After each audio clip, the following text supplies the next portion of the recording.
Praise God, everyone.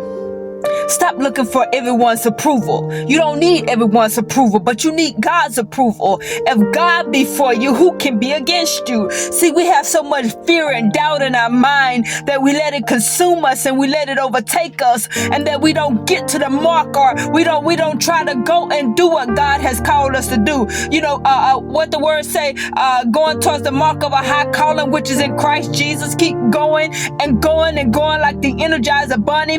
But sometimes you got to realize, as you keep going, are you going the way God wants you to go? Are you doing what God is requiring of you to do? Are you doing what your purpose, your destiny, His plan for your life? Are you going the way that God wants you to go? Are you going down the straight and narrow path? Say, God, lead me, guide me, take me to my destiny, take me to my purpose, take me to the plan that you have for my life. Y'all be blessed on this lovely, lovely day.